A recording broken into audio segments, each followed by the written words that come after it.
All right, good morning. We are recording, right? Yes, we are. All right, so this week we're going to cover. Yeah, turn off your microphone. Somebody's got the microphone on.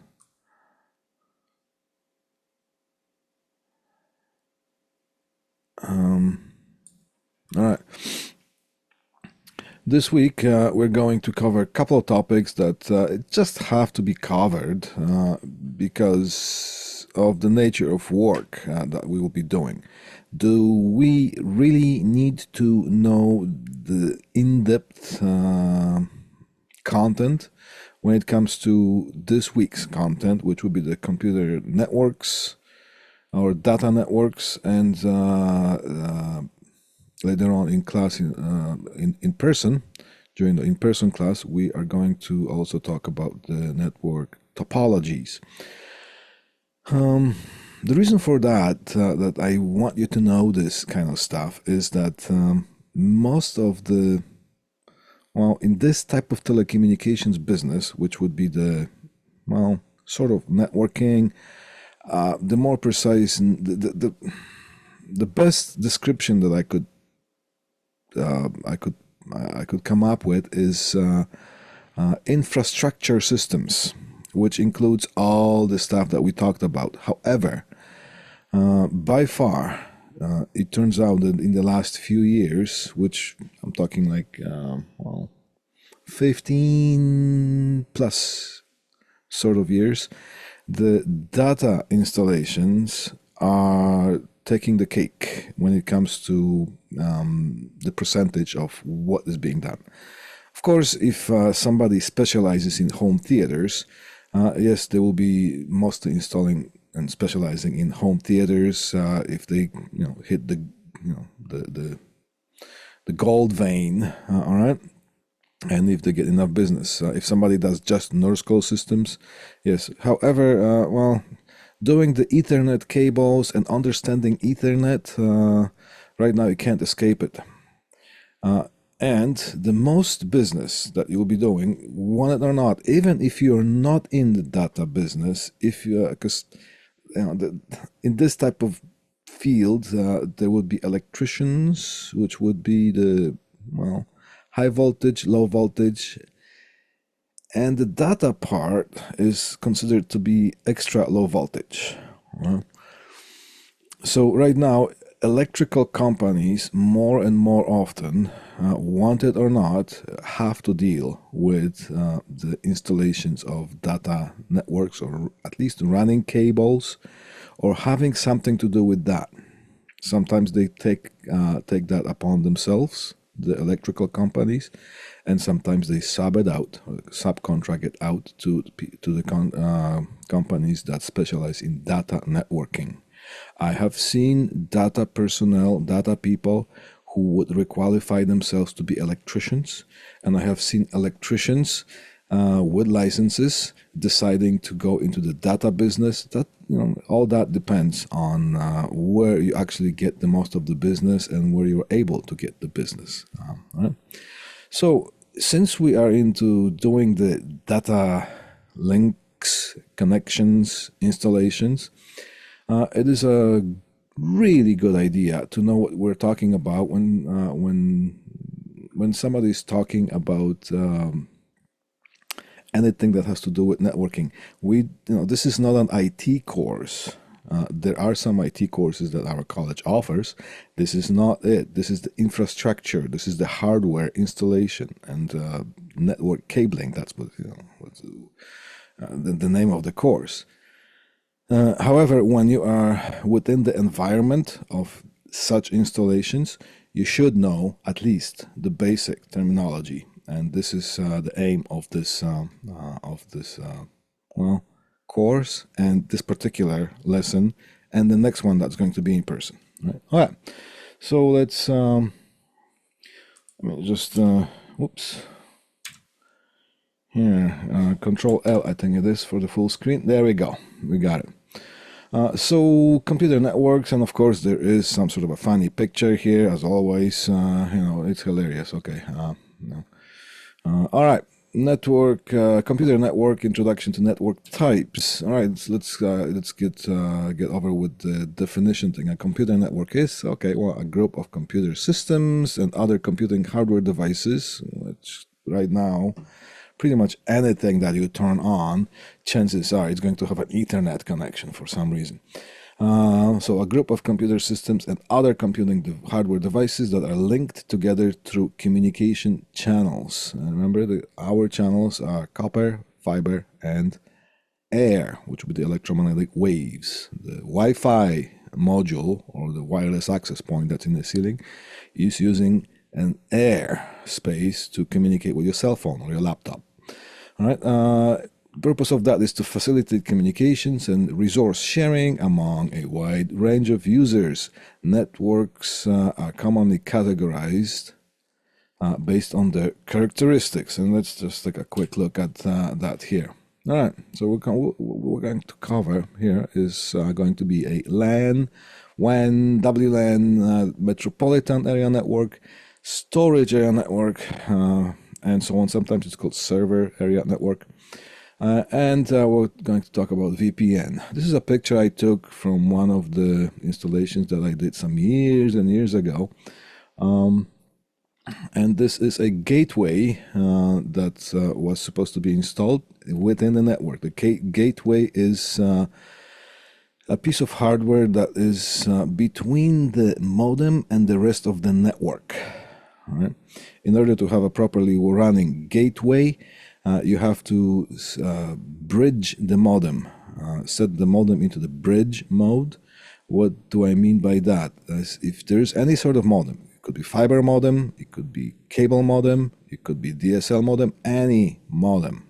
It could be a wireless modem as well. These are very common as well. When you order the internet service from whatever company you do, they will send you a modem. What is a modem? A modem is an acronym. Not an acronym. It's a combination of two words that are chopped from the beginning and from the end. Modulation and demodulation. So if you take the first part of modulation and chop the rest off, and then you take this other word and just keep the end part. The first part also from the second word. You're going to have modulating and demodulating device, so that's the name modem. Modulating, demodulating. For the modem, the internet comes from outside. It comes in an analog form, and it modulates in the signal into the digital signal and sends it to the rest of the network. Then goes the other way. It takes the digital signal from the network, that the inside of the network, the local area network, and in order to communicate with the outside world, it modulates the signal into an analog form. Right? So here's the modem. So here's the and if you when you get the modem to your for your home network, for your home internet service, it is in the regular mode, unbridged, okay, which basically acts as a modem. All right, regular modem. You get the analog signal from outside, and you have Ethernet jacks, which will be the computer RJ45 jacks. We'll talk about that. These are they look like those enlarged phone jacks, and you can plug in your PC right into it, right into one of the ports, one of the local area LAN ports of the modem. Right? Then the signal is translated or modulated and demodulated in such way that your PC or any kind of hardware device is going to understand that. Some companies, they don't want that. They want to have their own devices that are programmed their own way, and that has something to do with the permissions and access type or denials and the type of the whole setup of the network that works for that particular company. right? So there's a gateway. But in order for the gateway to work properly, you have to bridge the modem. So that means that this internet signal is just being received from outside and passed on through to the gateway in a raw form. Okay. Then the gateway, from there, it does connect to a switch, or sometimes it does have their own its own LAN ports, okay? And so on. So this one has 1, 2, 3, 4 LAN ports. You can also connect one of the LAN ports into a switch that has 12 ports or 24 ports, and from there you can branch off into different PCs or whatever devices. So this little device, well, it happens to be Cisco, which is a very popular company for that kind of stuff. What do we see here? Do we see something that's familiar that has to do with that? Oh yeah, we have the VPN thing here, and we're going to talk about what VPN is. Right? So we're going to come back to that. So when wide area network, there's another one here, right? Wide area network. All right, so why don't we just brush up on that a little bit? Okay, when the whole system is installed, and there's that exciting moment of flipping the switch on for the whole thing for the first time, and see if you have done everything, or is there something that slipped your mind? Is there something that it's a bit of a positive anxiety moment when that happens, right? All right, so flip that thing on. What's going to happen here?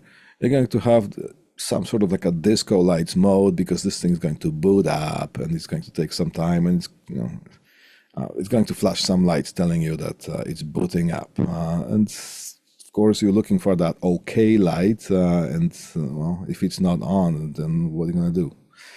Well, you're going to have to make things OK. Look in the manual. If OK light is not on, what do you do? Well, I'm not sure why they have that. It's just probably to show that the power is on. Now, in most of the regular networks, you're going to look for the first light. Is going to be this light here.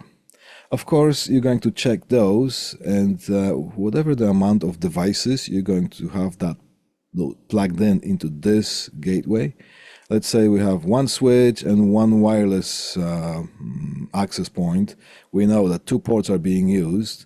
And you're going to say, oh, yeah, 2 ports are being used, and there's communication between this box and the other devices. So that's just going to be just going to throw your eye on it and just say, yep, we got 2 things plugged in, and we have 2 lights. That's good. But what are you going to look for? 2 lights, 2 more lights. Is this one here and that one here. Now, after this thing boots up, those are going to be on. Those are going to be on if nothing is wrong.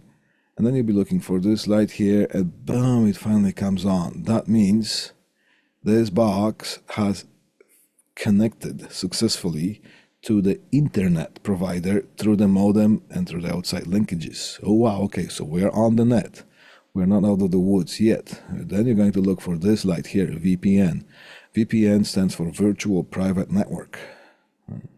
Now, large corporations, they subscribe to their own virtual private networks. A virtual private network is, so starting with that VPN here, starting from the back, sort of. It's a chunk of the internet that is privately purchased by whatever corporation. So large department stores, like big hardware stores, or McDonald's, Burger Kings, and all that fast food places, all the variety store chains, anything that has more than one location, and some of them have hundreds of locations, they will be connected to virtual private network. First, they have to find this box has to find the internet, and then it has to find its own private network within the internet. It's a chunk of the internet reserved just for their communication channels.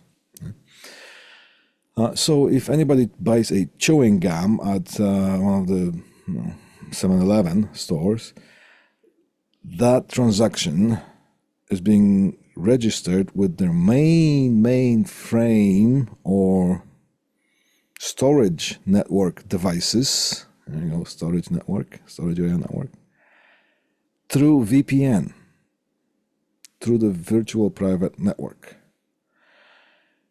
If this doesn't come on, well, very rarely at this level we're going to have rights and knowledge and all the information to program this thing. So that's the time to make a phone call and say, look, the VPN light is not coming on, and then different actions might be taken. If it's possible, whatever the service company is that services that, because you're just a person on site, they might log into that and push the programming into it, or they might ask you to connect with your laptop into this device, and they will tell you step by step of what needs to be done. All right, so here's the gateway. So we have a modem. Modem is connected to the gateway. If that's the case, if all the programming of the network, the permissions, denials, and all this accesses and whatnot are programmed through this gateway, so the company has total control of how the internet is served to the individual PCs within the company, then the modem has to be put on into the bridge mode, which means it just connects internet, passes it through in a raw form into the gateway, and the gateway takes care of everything else. If the modem is bridged, then if you plug in your PC into that modem, your PC is not going to understand that signal. You have to plug in the PC into the gateway or a switch that is connected to the gateway. So how do you put the modem in the bridge mode? Well, there's another tricky thing. When you are going to be sent for the installations as such, then you're going to get the phone number to the company from which the internet was purchased, and you're going to have to call in and get the level 2 support technician. The level 2 support technicians are the technicians that have all the passwords, and they have all the knowledge and information and access to any kind of information that they need in order to program whatever the devices they sell or they provide. And they will tell you how to log in with your laptop into the modem, and they will tell you the password of the day sometimes, because the password could be changing by day. Even the same model number of modem could be bridged in a slightly different way, because maybe there is a different software version. So when you do that, put the modem in the bridge, don't think it's going to be a 5-minute thing. It's going to be about an hour process, because you'll be put on hold and da-da-da. So, before you do that, make yourself nice and comfortable, go to the bathroom, make yourself a nice coffee, and then don't get frustrated when you have to go through a process that should take 3 minutes. It's going to take an hour. All right, so first thing we're going to look at is a local area network. Local area network connects group of computers in close proximity within the same facility, such as like building or group of buildings. The purpose, same, sharing resources and devices, such as files, printers, applications, email, or internet access.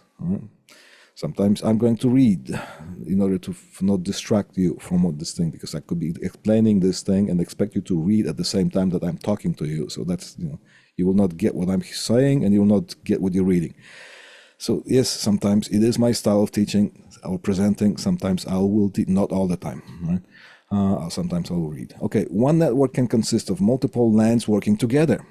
Right? So it would be the sub-networks. For example, a huge corporation could have accounting department, production plant, management offices, and whatever else they could have. And they would have those networks sort of like sub-networks within the big network. The purpose for that is that if there's accounting department and there's a whole bunch of data being exchanged between the accounting personnel, you don't want to load the whole network. You don't want to make the whole network heavy with all that traffic that's there. Yes, if there is some sort of data that needs to be sent to somebody in the management offices, it's going to be one-time deal or something like that. It's not going to be as heavy as, for example, accounting could be heavy in traffic within their own things, but that means they don't have to load down or overload the signal traffic for the management or production plants. So sometimes networks are going to be subdivided into smaller networks. Right? These different departments can be on 3 different LANs within the same company. and that those three different sub-LANs or LANs, local area networks, can be also part of the huge company. All right. Now, sometimes they are actually separate networks. Within the same building, you could have separate networks. Like, for example, if it's a highly secured, if it's a business of high security, like, for example, a financial institution, bank, or even a store, even a fast food restaurant, or even toy stores or big department stores, sometimes they will have a separate network for the business transactions, which would be the cash register transactions, POS, which is point of sale transactions. But what happens is that for everybody's convenience, because everybody who goes anywhere wants to know the local Wi-Fi password so they could keep browsing whatever they're browsing, that it's extremely important that if you're in the bank waiting in the line for, oh my God, 5 minutes, you can't live without being logged in. So they try to accommodate that. However, they don't want that public access, public Wi-Fi access. They don't want that to have anything to do and to be connected in any sort of way, shape, or form to their administrative network for the security purposes. So they will have two services, one for their own, it's going to be on a separate LAN, local area network, and then there will be the public access network, which with that little Wi-Fi device mounted in the ceiling. So if somebody really needs to access the internet while they're waiting in line to the, then they can. But those networks will not even see each other for the security. So sometimes you're going to, and then you're going to have two different gateways. You're going to go to some different, companies like a store or something, and they will have the administrative network, and they'll have the public network, and they will have two or sometimes three different modems connected to two, sometimes three different gateways. Just so you know. All right, LAN connects a group of computers proximity within a facility, a building, or a group of building. I'm going to show you a bit of a scenario. Now, this here, I don't know what these buildings are.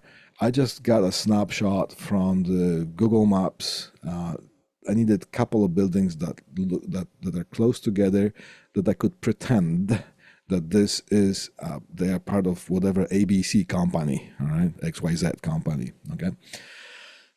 So let's assume that these two buildings are part of the same company, and they're going to have to be on the same local area network.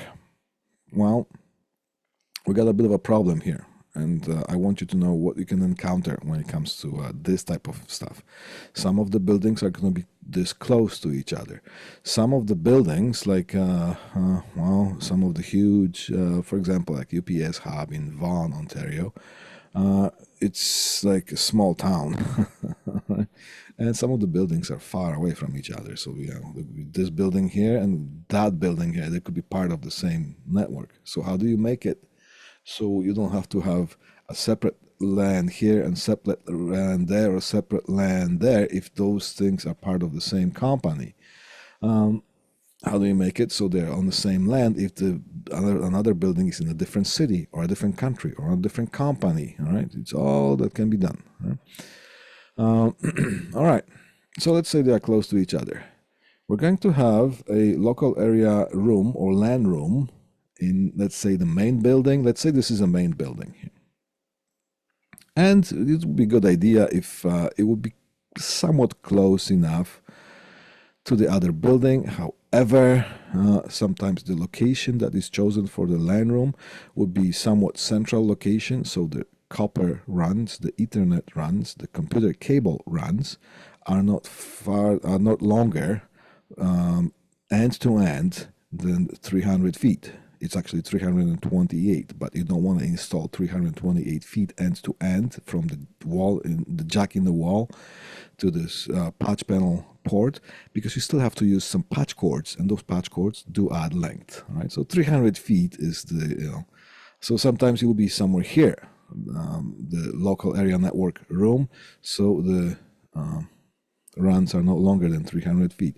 And if they are, if you can't have that one loop because the building is so big, you're going to have one MDF, main distribution frame, and that main distribution frame is going to be connected to SDF or IDF, intermediate distribution frame, secondary distribution frame. IDF is the more common acronym. And the connection between these two, the main frame, and whatever the number of IDFs, which will be the intermediate distribution frames, it will be connection through a fiber. And then from each IDF, intermediate distribution frame, the links will be copper, which should be no longer than 300 feet end to end. Right? But then how do we connect this? Because these are separate buildings. Right? We're going to have MDF somewhere here because it's the main building. And we're going to have IDF somewhere here. Intermediate distribution frame, secondary frame. Well, there are a couple of ways of doing this. One is, here, you see that line here? I'm so clever, I just did two pictures. I'm going to make it disappear. Okay, I'm going to make it appear here. There you go. All right, here's that line. You can dig a trench, if you can, and you can install the fiber optic inside that. Well, could be a protected conduit, or could be you could have something that's called direct burial cable, which you can just dig a trench and just put that in without any additional protection. Of course, those cables are more expensive. Or you can just make a pipe, and you still have to have some outside graded cable for that, because temperatures go up and down, water accumulates and whatnot. We'll talk about those later, the type of cables. So what do you have to have in that MDF, main distribution frame, and IDF? You have to have something to convert the signal from one form to another. Because let's say, for example, this is a fiber optic link. Fiber optic cable does not use electricity to convey the signal. It just uses, it's a conduit or a pipeline or connection to transmit light signals. Light, right? Just like not darkness, light, right? Nothing to do with weight. So light impulses, they are not electrical signals. Well, everything else is electrical signals because of the copper cabling, the Ethernet type. So we need to have something to translate that from the electrical pulses into the light pulses, pulses of light, so it can be transmitted over the fiber optic lines. And then from here, it has to be translated back into the electrical signal, and it has to be done both ways. It has to be bidirectional because the traffic that goes, it goes both ways. So the computer is communicating that way with sending a request. I want to see a picture of giraffes or something like that, and this thing connects to the internet. Who's got a picture of giraffe? Let's give him a picture of a giraffe, all right? Kaboom, sends now. So then the signal of picture of the giraffe is being sent back. So the communication goes both ways. So the device that is installed to translate the different type of signals is called a, well, media converter or a media player. Now, in this case, you can use either terminology. However, the media converter is more appropriate in this case. So you're going to have switches, gateways, and whatnot. Those switches will be connected to a gateway from one end, and from the other end are going to be connected to individual PCs. Then all those, one switch or bunch of switches cascaded together, because sometimes you need more ports than one switch can handle. The switch is a traffic controller for the Ethernet, not Internet, Ethernet. And sometimes it has 4 ports, 8 ports, 12 ports, 16 ports, 24 ports, 32 ports, whatever the number of ports. But sometimes there's so many PCs that one switch is not enough. So then you have to cascade those switches, and those are going to be all connected as one to the media converter. The media converter converts the signal from electrical to light. Light is being shut down the pipes here, and then is being received by another media converter, translated into electrical signals and communicated with whatever PC needs to be communicated or device. Fiber is one thing. There's no such thing as one, if you go to the store, you say, do you have media converters? Yes, we do. Okay, I will get 5. It's just like going to a shoe store and saying, do you have shoes? Yes, we do. Can I have 1 pair? Thank you. Can you wrap it up, right? It doesn't work like that. There are different types of media converters depending on what you need to convert from what to what. Right? So this will be the media converter designed to translate the signal from electrical to light. All right. You can do something else. You can do wireless LAN, a wireless connection. In for the most part, those wireless links will have to be a line of sight. What does it mean? One antenna has to be pointing at the other antenna, and it has to see it. If you're standing as a person, you will have to see the head of the other person.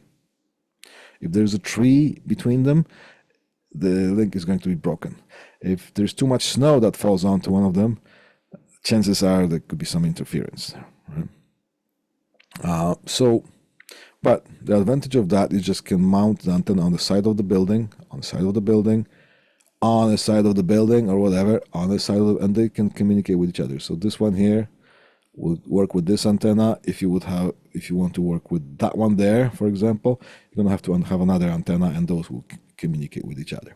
So then again, what is going to be in the equipment rack is going to be a media converter also to convert the signal from the electrical signals that travel down these wires into electromagnetic waves that are going to be communicated with the other antenna back and forth. So here's going to be another media converter connected to the switches and so on.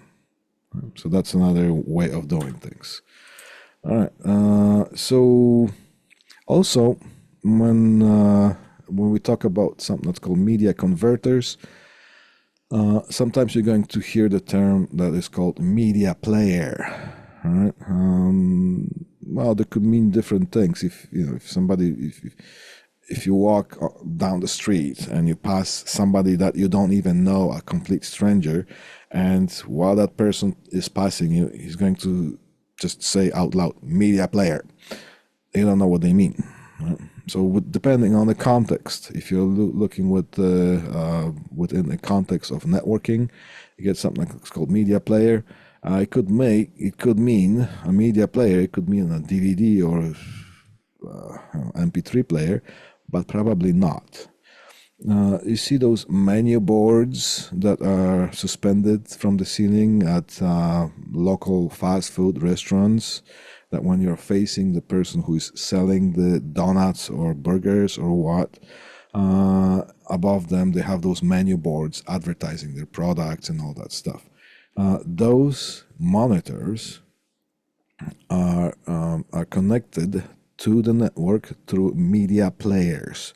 A media player is a media converter that converts the signal from one to another, from the Ethernet signal, and it logs on to the Ethernet and grabs the signal from wherever it grabs it, and it converts that into visual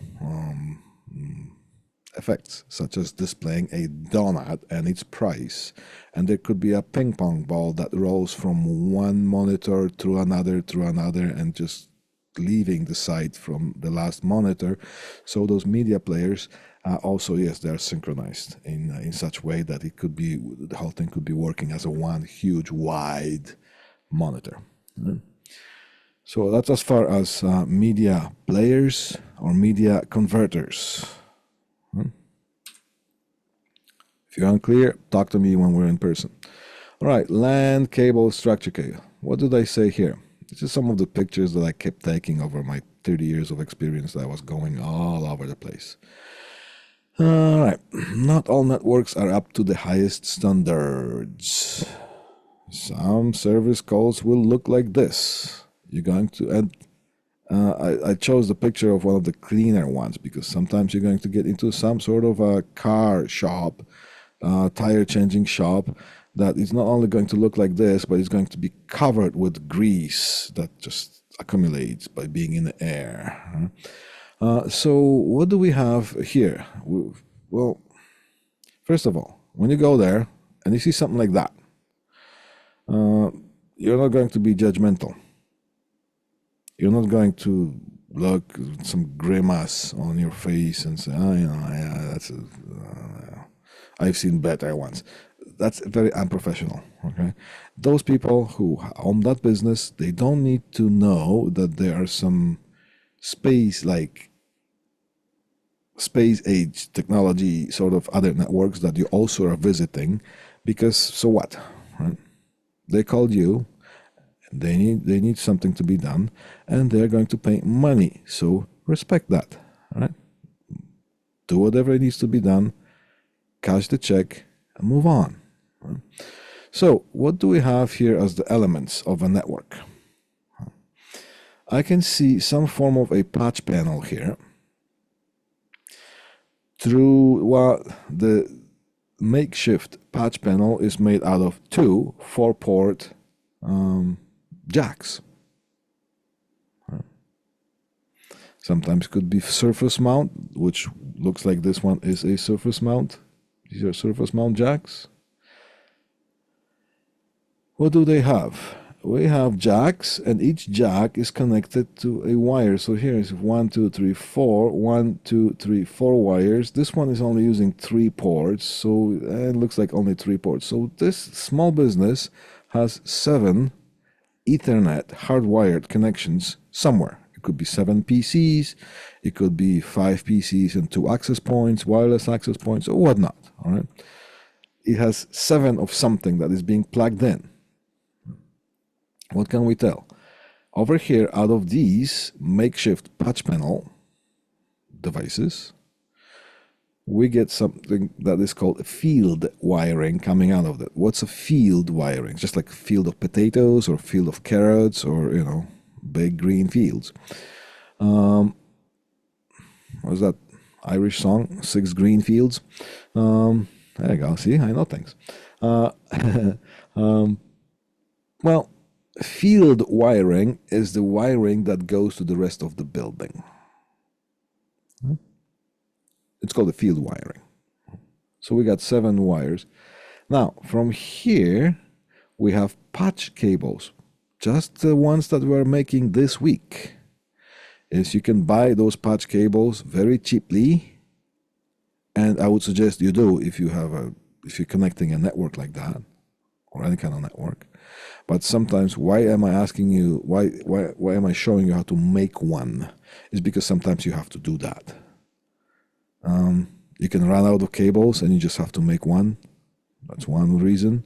But sometimes you have to run the cable from one point to another, and the instruction calls for terminating one end with the RJ45 jack or Ethernet jack. Well, there are patch cords going from each port that is connected to a PC, for example, and it is connected through a port in the switch. And they are on 1-to-1 basis. 1, 2, 3, 4, 5, 6, 7. 1, 2, 3, 4, 5, 6, 7. But there are some more connections here.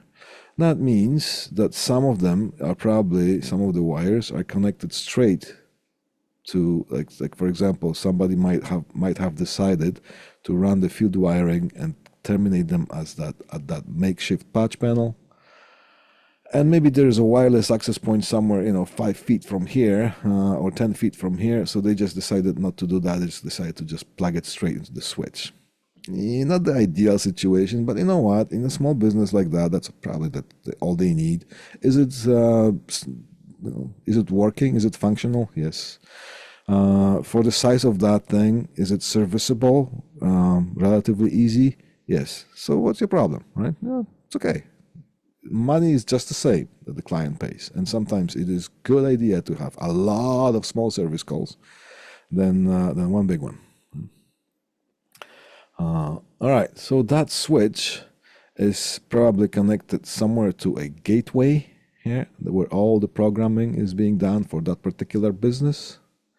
And that gateway is connected to a modem, and the modem is probably set to a bridge mode, so it passes the internet signal in its raw form to the gateway, and the gateway is connected to a switch, and the switch is connected to the patch panel, which is connected to the field wiring, which those wires are connected to another jack like that, and then from that jack with a patch cord, the port is connected to PC, wireless access point, overhead projector, whatever needs to be connected.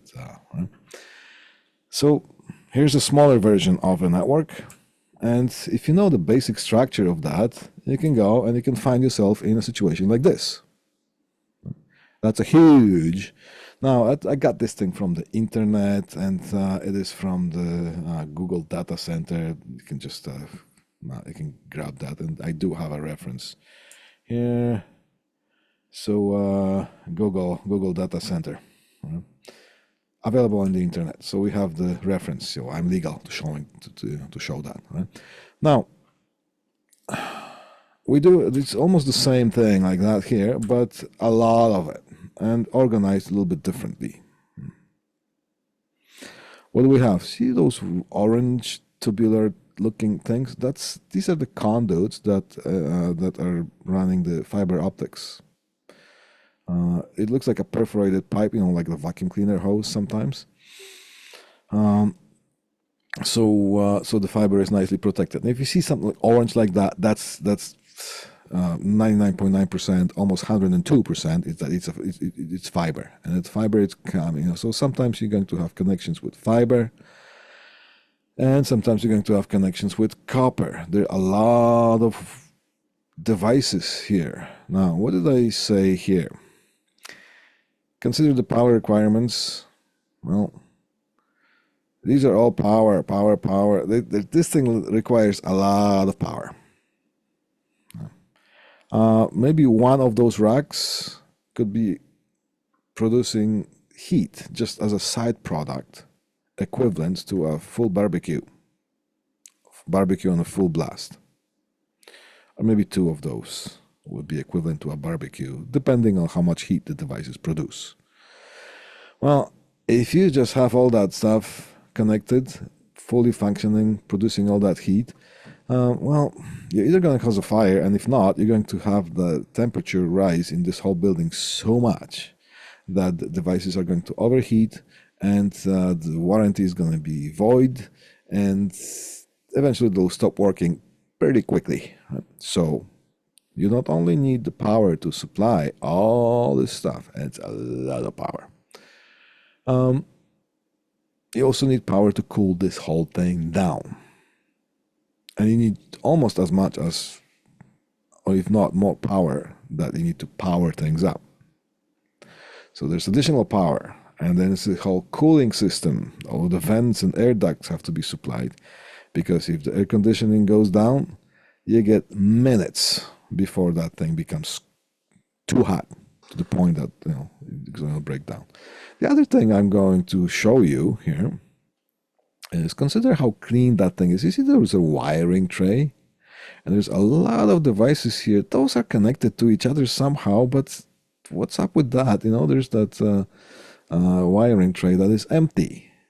Well, you can look in the ceiling, or you can look down below into the floor. A lot of the high-tech LAN rooms will have something that's called a raised floor. And that's what it looks like.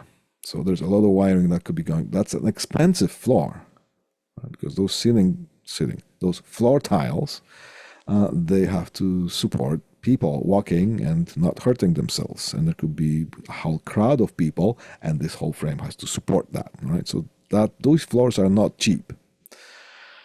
But there are companies that can afford that, right? Now, when you're dealing with the raised floor, and you need to work with, and you need to get access to some wires, or you need to have access to the raised floor so you can pull additional wires for additional devices.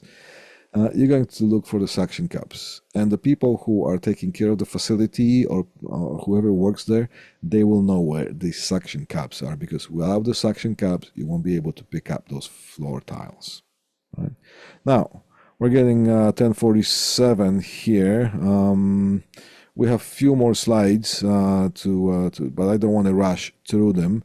So the other presentation could be relatively shorter, so it's going to balance out. So the rest of the content we're going to get in our in-person class. I think it's tomorrow.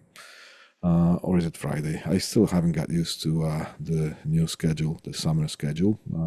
Obviously, looking at yesterday's example, which I apologize for. Cool. Friday yet? Yes, it's almost Friday. And almost Friday is almost as good as it being Friday itself.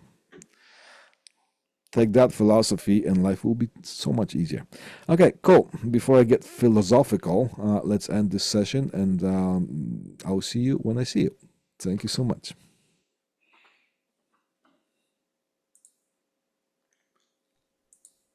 Hi, Beck. Hey. This is Guang. Yes, I would like you share the lecture in content.